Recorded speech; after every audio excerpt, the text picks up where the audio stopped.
नमस्कार. आजचा आपला व्हिडिओचा विषय आहे सेल्फ इस्टीम किंवा आत्मसन्मान. What is self esteem? Self esteem is your opinion about your self. म्हणजे काय? तर तुमचे स्वतःबद्दलचे प्रामाणिक मत काय आहे. आपण एकदा स्वतःला आरशात पहा आणि विचारा की आपण स्वतःला काय समजतो, काय आहे आपली प्रतिमा आपल्या मनामध्ये. तुम्ही स्वतःला एक कॉन्फिडंट, आत्मविश्वासी किंवा खूप धाडसी, शूर, वीर, उदार, कॉन्फिडंट समजता की एकदम नाही माझ्याच्याने काही होणार नाही, हे काम मला शक्यच नाही होणं, आत्मविश्वास कमी किंवा हे जे काही संकट येत आहेत ते माझ्यावरच काय येतात, अशा पद्धतीने तुम्ही स्वतःला नेहमी कोसता. तर अशा पद्धतीने तुम्ही स्वतःचं इमेज बनवलेली आहे का, याचा विचार केला पाहिजे. असं जर असेल तर समजावं की तुमचा सेल्फ इस्टीम लो आहे. तर लो आहे म्हणजे काय? तर तुम्हाला स्वतःबद्दल कॉन्फिडन्स नाही आहे, तुमची प्रतिमा तुमच्या मनामध्येच खूप लहान आहे. तर ही जी इमेज आहे स्वतःची तुमच्या मनामध्ये असलेली, तर तिला आपण मोठं केलं पाहिजे. कारण असं जर असेल की आपण स्वतःवरच जर विश्वास दाखवत नसू तर लोक आपल्यावरती विश्वास का दाखवतील? जे तुम्ही तुमच्या मनात तुमच्याबद्दल प्रतिमा बनवलेली असते तशीच प्रतिमा तुमची समाजामध्ये जाते. जर तुम्ही म्हणत असाल की नाही हे माझ्याच्याने होणारच नाही, मी फार बावळट आहे, मी फार गोंधळतो किंवा मी फार रागीट आहे, मी काही पण करू शकतो, अशा पद्धतीचे स्टेटमेंट जर तुम्ही तुमच्याबद्दल म्हणत असाल आणि जे तुम्ही सतत समोरच्याला पण सांगत असाल, तर समोरचा पण नक्कीच विचार करतो की हे एवढं महत्त्वाचं काम आपण याला सांगावं की नको, कारण याच्याच्याने होणार नाही, नको बाबा, तो फार रागीट आहे आणि तो काही पण करू शकतो कोणत्याही वेळेला. तर अशी तुमची इमेज समाजामध्ये होणं हे तुमच्यापासून यश दूर जाण्याचं मोठं कारण आहे असं नाही वाटत? ज्यांचा सेल्फ इस्टीम लो आहे अशा व्यक्ती कशा ओळखायच्या? तर या व्यक्ती कुठेही समाजात त्यांना जायला यायला नको वाटतं, कोणामध्ये मिसळायला, मित्रमैत्रिणी, सोशल गॅदरिंग्स याच्याशी अटॅच होण्यामध्ये त्यांना भीती वाटते, त्यांना कमतरता वाटते, त्यांना नको वाटतं अशा गोष्टी, ते शक्यतो टाळतात आणि घरामध्ये स्वतःला कोंडून घेतात किंवा मग एकटेच रागराग करत असतात, कोणत्याही परिस्थितीवर सतत संतापलेले असतात, चिडलेले असतात, निराश असतात किंवा कोणतंही जर कोणाचं काही चांगलं झालं, कोणाला काही यश मिळालं तर ते यांना खुपतं, इथपर्यंत त्यांचा ह्या गोष्टीचा त्यांना त्रास व्हायला लागतो की आजूबाजूच्याचं कोणाचं त्यांना चांगलं झालेलं बघवत नाही, दुःख होतं. एवढंच काय, अजून एक पॉईंट आहे त्याच्यामध्ये की जर कोणी त्यांची अगदी सहज जाता जाता जरी थट्टा केली तरी देखील हे लोक इतके जोरात त्याच्यावरती रिॲक्ट होतात, खूप संतापतात किंवा खूप निराश होतात, दुःखी होतात, रडतात, म्हणजे आतल्या आत किंवा संतापतात. तर अशा पद्धतीने ते समोरच्या परिस्थितीला म्हणजे सहज घेऊ शकत नाहीत, एकदम तीव्रतेने ते त्याच्यावरती रिॲक्शन देतात. आणि अजून एक ह्याच्यामध्ये हे लोक अशा पद्धतीने जर वागायला लागले तर त्यांना ह्या निराशेतून बाहेर येणं म्हणजे अवघड आहे, अवघड परिस्थिती होत जाते वरचेवर. आणि आपल्या प्रत्येक अपयशाचं खापर ते आजूबाजूच्या परिस्थितीवर फोडायला लागतात. कोणाला कुठल्या आपल्या कलिगला एखाद्याला यश मिळालं, प्रमोशन मिळालं तर ते म्हणजे सरकास्टिक बोलतात, चिडून बोलतात, उपरोधानी बोलतात, म्हणजे कोणाचंही त्यांना आनंद बघवत नाही किंवा कोणी यांची थट्टा केली तर असे लोक ते सहजपणे. आता ही झाली सेल्फ इस्टीम लो असलेल्यांची लक्षणे. पण आता मी एक 4-5 पॉईंट्स तुम्हाला असे सांगणार आहे की ज्यातून आपल्याला आपली आत्मप्रतिमा उंचावता येईल. तर काय असतं हे? सगळ्यात पहिली गोष्ट आहे की सेल्फ अवेअरनेस, की आपल्याला आपल्या स्वतःबद्दल तुम्ही माहिती करून घ्या. तुमच्यामध्ये कोणते गुणदोष आहेत हे आपल्याला नक्कीच माहीत असतं. समोरच्याला ते दिसत नसले तरी आपल्याला माहीत असतं की आपण कुठे कमी पडतो आणि आपल्याकडे कोणत्या गोष्टी चांगल्या आहेत. ठीक आहे ना, ज्या गोष्टी आपल्याकडे नाही आहेत त्याच्यावरती फारसा विचार करण्याची गरज नाही आहे.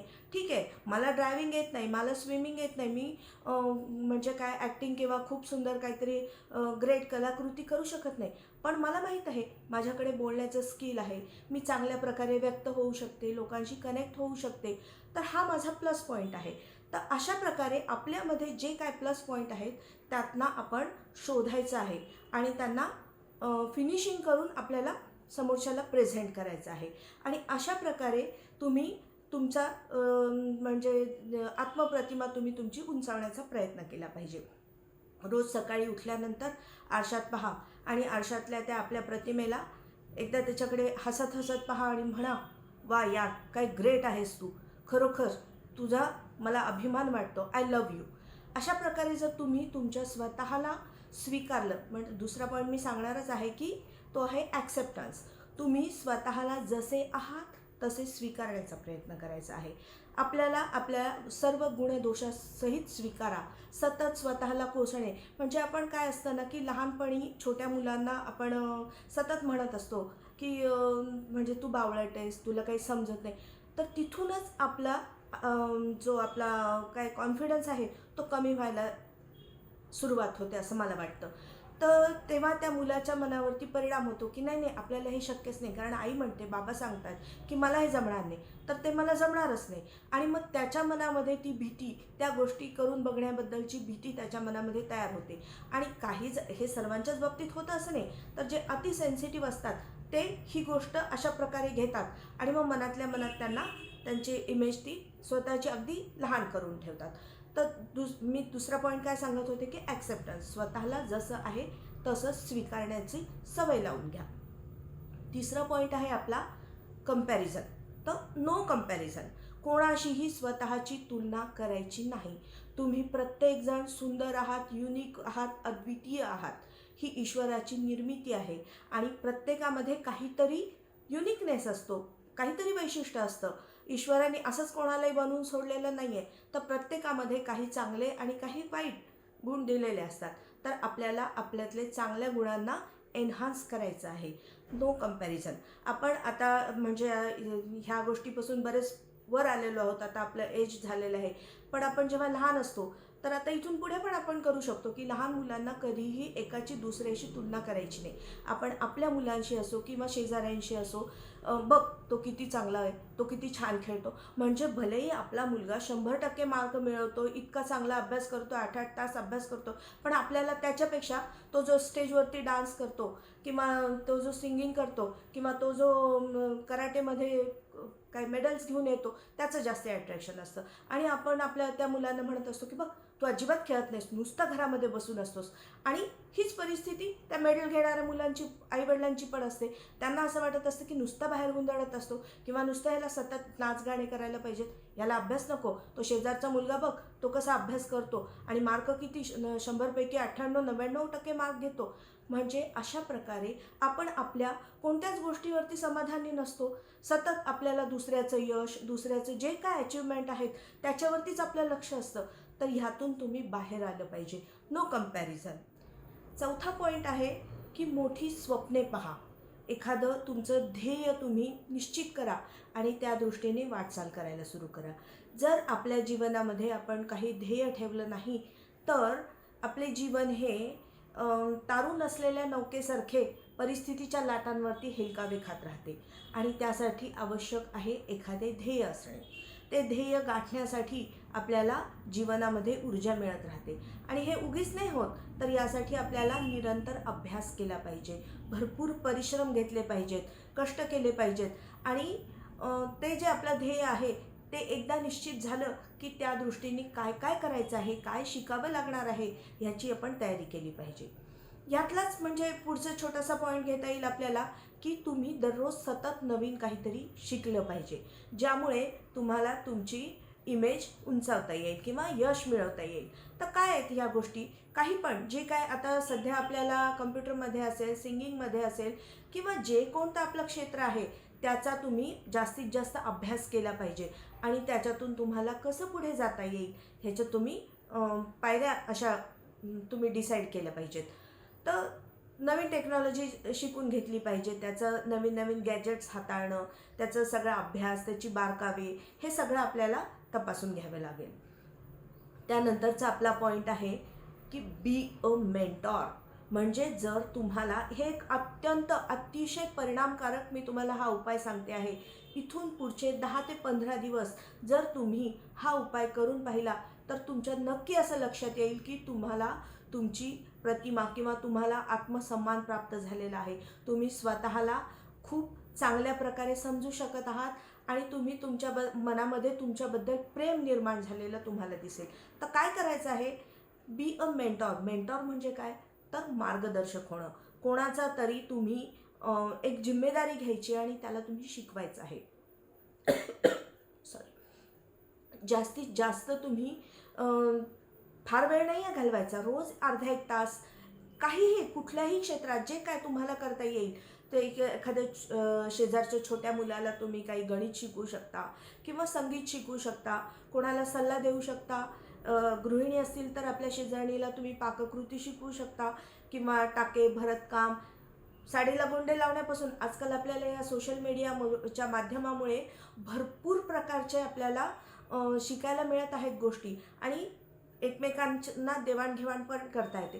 पूर्वीच्या काळी कसं होतं म्हणजे आमच्या लहानपणी वगैरे आम्हाला फक्त ह्या गोष्टी जर एखादी आपल्या घरामध्ये कोणी ताई किंवा शेजारीच्या काकू मावशी बहिणी अशा जर कोणी खूप अशी सुगरणबाई असेल तर तिच्याकडून आम्हाला काहीतरी असं शिकायला मिळायचं. पण आता आपल्याला घर बसल्या एका बटनावरती आपल्याला पाहिजे ते व्हिडिओज आपल्याला अवेलेबल आहेत आणि आपण त्याच्या माध्यमातून त्याच्या थ्रू आपण भरपूर काही शिकू शकतो. तर हे जे काय आपण शिकतोय तर ते आपल्यापुरतंच न ठेवता इतरांना आपण आपलं ज्ञान देण्याचा प्रयत्न करायचा आहे, त्यांना मदत करायची आहे.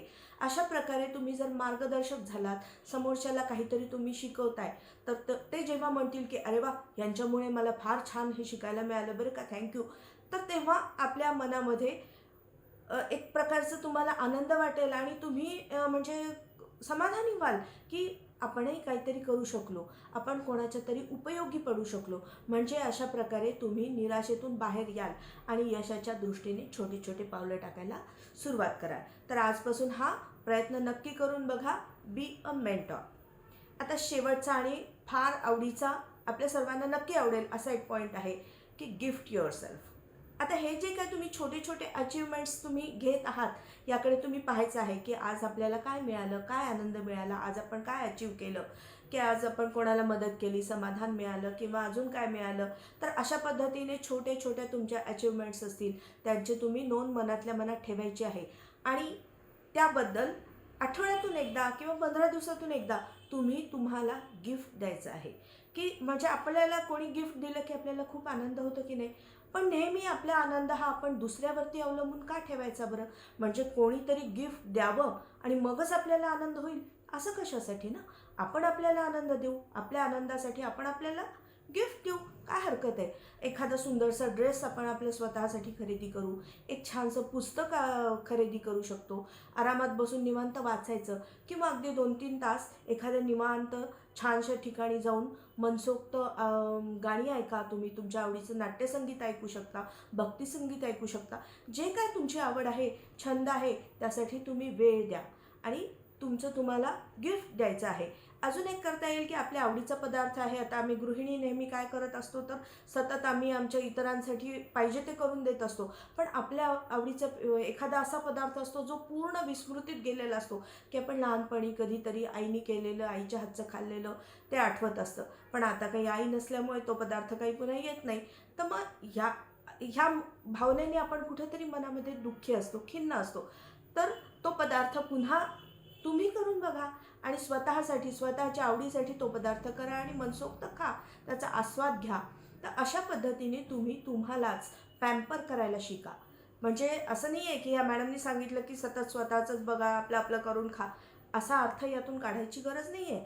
तुम्ही स्वतःला नेहमी जे कमी लेखता त्यातून तुमची स्वतःची प्रतिमा तुमच्या मनामध्ये उंचावली जाण्यासाठी तुम्ही जे काय कष्ट घेताय ते अचीव केल्यानंतर तुम्हाला शाबासकी देण्यासाठी म्हणून तुम्ही अशी छोटी छोटी काहीतरी गिफ्ट स्वतःला देऊ शकता.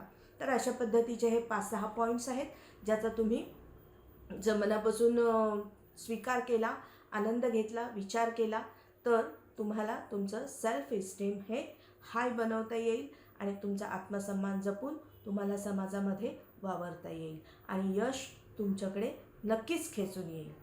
धन्यवाद.